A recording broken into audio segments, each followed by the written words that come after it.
All right, hey guys, I want to go over the next couple parts of reading the workouts. The next one's a really important one we use to help control and manipulate in a positive way the training variables, help give them set them on the right rails people need for their goals, and so we have consistency in the training, and that's going to be tempo training. Tempo training can be confusing at first to read or to understand why we're doing it. I'm going to break that down for you right here. The first is in tempo, we read it lowering first, then the isometric hold at the bottom of a movement, then the concentric where the muscle shortens, it's going to contract, and then you're going to have the isometric hold at the top. So we always go lengthening, isometric hold, concentric, isometric hold. For squatting, that would go lowering, any pause at the bottom or none, the concentric, the rising, right, the contraction of the muscles, that's where concentric comes from, and the isometric hold at the top. For a pull-up, you actually start with your chin over the bar because we do the lengthening first, and then any pause at the bottom, concentric up, and then isometric hold at the top. A very common one that's used is 3-0-X1. That means 3 seconds of lowering, let's say it's a squat or a bench press, 3 seconds down, no pause at the bottom, so 1, 1,000, 2, 1,000, 3. The X means there is no prescribed tempo. So we want to come up as fast as you can do it properly. We say explode, doesn't mean literally trying to go that fast, but your bar's going to move how it moves, but our intent is to try and move it quickly. It might be like that, it might be this, those are both X, and that's fine. It just means it's undefined. And then 1 second hold at the top. So it's 3 seconds down, no pause, boom, up, hold for a second, 2, 3 down for however many reps. So 1 rep at 3-0-X1, we read 3, nothing's added, X counts as 1, it's 4, and 5, this would be 5 seconds per rep. And say we had a 4-1-2-1 tempo, right, high eccentric, 4 seconds down, 1 second at the bottom, 2 seconds coming up, and 1 second at the top. 1, 1,000, 2, 1,000, 3, 1,000, 4, 1,000 down, 5, 1,000 is the first one at the bottom, 6, 1,000, 7, 1,000 up, 1 second at the top is 8, 1,000, that's an 8-second rep. What we do then is we multiply the total tempo times the reps. So let's say the reps were, let's say 6. Let's say 6. So we have 5 times 6. Here is 30 seconds, 5 times 6, or 8 times 6 equals 48. Let's say 1 was 3. Right? 3 times 6 equals 18. Right? See my great handwriting there. So we have, instead of 5 by 6 for 30 seconds, 3 by 6 for 18, 6 by 8 seconds for 48 seconds of time under tension. Here's how this works. For our beginners and people learning to acquire skills looking for body composition, here we generally want to be within the 40 to 70 second of time under tension range. That means we can either do that by a lot of contractions. It could be 1-0-1-0. That's 2 seconds, right, per rep. Now you've got to do 20 to 35 reps. That's a lot to do there. Most people can't do that many contractions in a row. So what we do is we increase the eccentric or the holds there to help people get movement mastery and motor control. For beginners, that is a huge thing we're working on to help you get the right type of progress. It is sacroplasmic hypertrophy, which means it is more body composition based more than density. Right? That would be myofibrillar hypertrophy. Sacroplasmic means it's going to be the fluid and the size around the volume around the contractile units in a muscle area there. So we want that to add up to 40 to 70 seconds. Part of the reason is, for beginners especially, it is hard to get the CNS activated, so if we have them doing heavy singles, they can't get the electricity up to the brain to send the signal to make one big contraction throughout the body. It's learning to do that. And how do we learn to do that? Through motor control and high time under tension.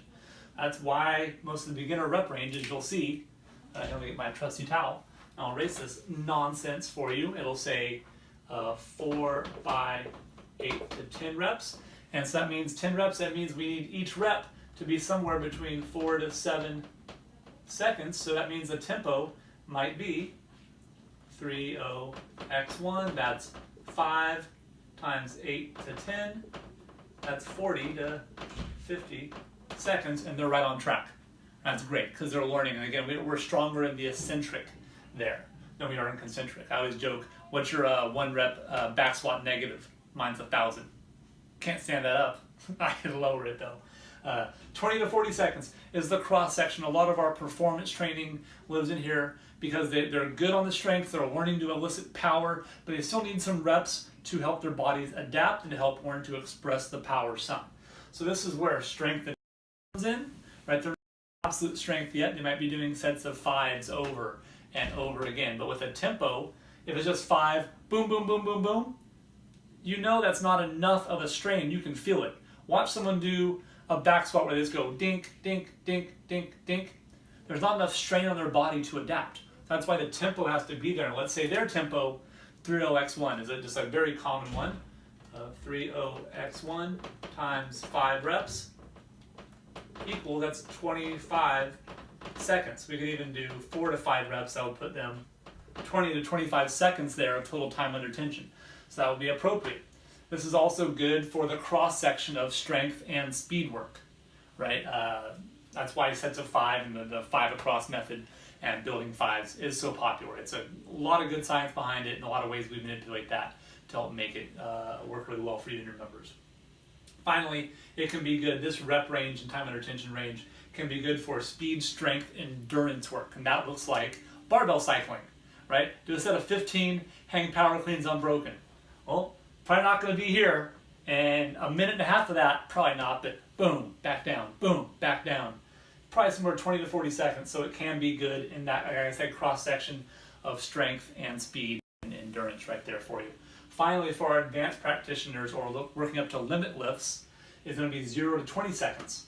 So this means they're either having less reps or lowering the total time under tension because they can make the contraction happen faster on the way up. That's what we want. Eventually, right, you want to get to, boom, that rep just happens and it's not a struggle through. Think of someone finishing Fran the first time they do it. That last pull-up, they're like, here, they're kicking their legs. That rep is taking so long, so there's a reason that adaptation happens so good for them in the start.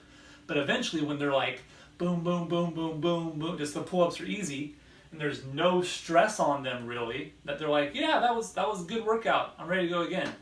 In the beginning we think that's crazy, but really, because they're making that so efficient here on these rep ranges, on these tempo controls, it's really just, X, X, there's like boom, boom, boom, boom, no rest, just going as fast as they can for 21 reps.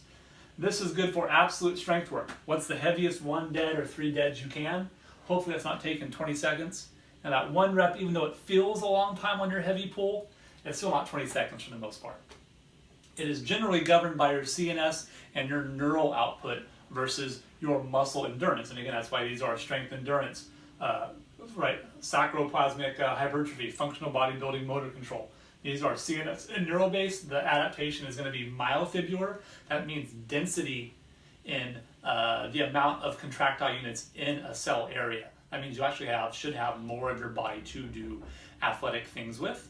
And that is part of why when we look at bodybuilders and they train individual body parts isolated, it creates a lot of volume in that area, but they may not, when we look at how they run, a sprinter, as a lot of their work here, or people that are really athletic, are really good in these bottom areas here. Now we need this as a base of support, and this. My point is not to live in any one area. You need all three to be able to train really well and to be effective, right? A good athlete has good endurance as well as good high output and athletic abilities. And so that is the science in our kind of reasoning behind rep ranges.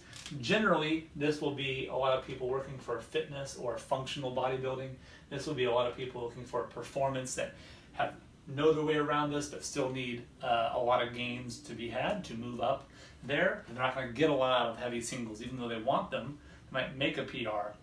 If they improved here a lot more, they have more PRs. And then finally, sport people that have the base of support can do these type of contractions because their bodies can handle it.